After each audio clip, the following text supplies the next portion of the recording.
Alors, Dominique Vidal, les Palestiniens déposent une demande d'adhésion à l'ONU.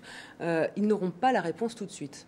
Non, c'est un processus qui va durer longtemps, mais il vient de loin. Ils ont 3 raisons pour aller vite.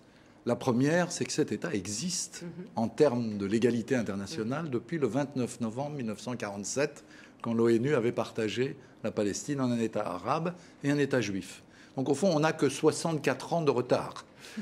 Deuxièmement, comme le disait votre commentaire, ça fait 20 ans que la négociation seul à seul, israélien et palestinien, ne donne rien. Depuis 1991, depuis la conférence de Madrid. Oui, donc le pot de terre et le pot de fer, ça ne marche pas s'il n'y a pas une volonté internationale d'encadrer.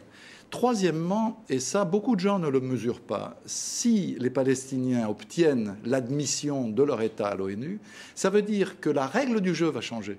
C'est-à-dire, Israël va devoir négocier avec un État reconnu comme lui, dans le cadre des Nations Unies, et sur la base des résolutions des Nations Unies qui résolvent, sur le principe, beaucoup de questions. C'est le retrait d'Israël des territoires occupés en 1967, c'est la construction d'un État palestinien avec Jérusalem-Est pour capitale, c'est le démantèlement des colonies et du mur, et c'est une solution pour le problème des réfugiés sur la base du droit international.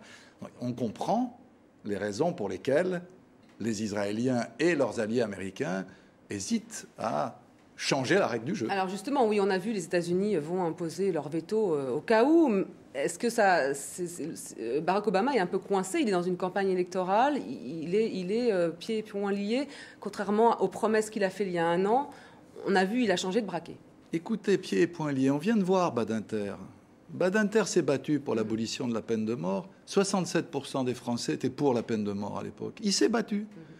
Barack Obama, visiblement, il mène la danse au bal des hypocrites. Il a fait un discours magnifique au Caire en 2009. Qu'en reste-t-il? Rien du tout. Il y a un an, devant l'Assemblée générale, il annonce l'an prochain, nous aurons un État palestinien. Maintenant que cet État se présente devant l'ONU pour être reconnu, il menace du veto.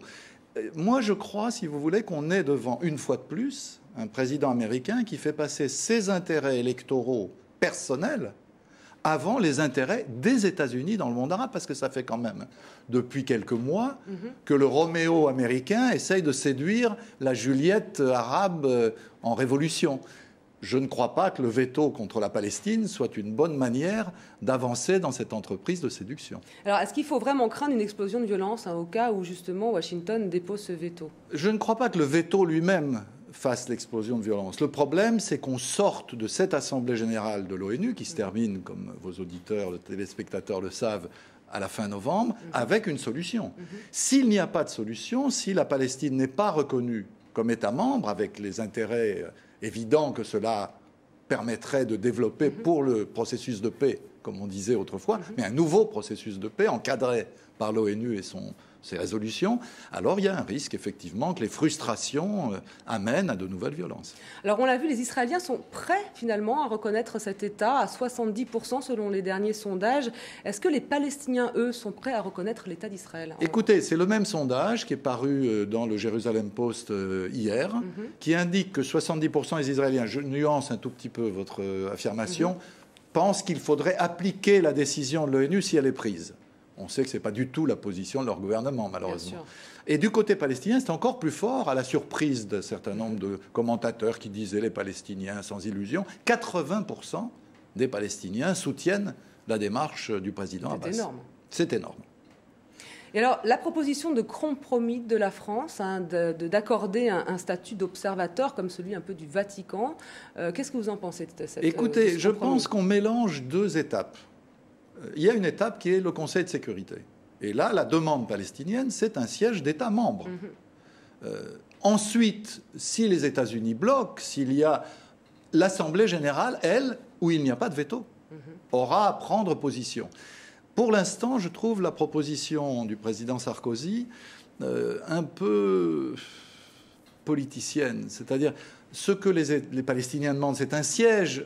Sarkozy leur propose un strapontin, un État observateur. Alors, ça n'est pas sans importance, parce que même un État observateur a le droit de rentrer dans tout le système onusien, y compris, ce qui fait peur en Israël, la Cour pénale internationale de Rome et la Cour internationale de justice de La Haye.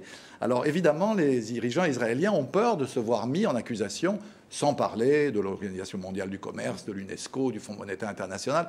Ça donnerait... Mais pour l'instant, on n'en est pas là.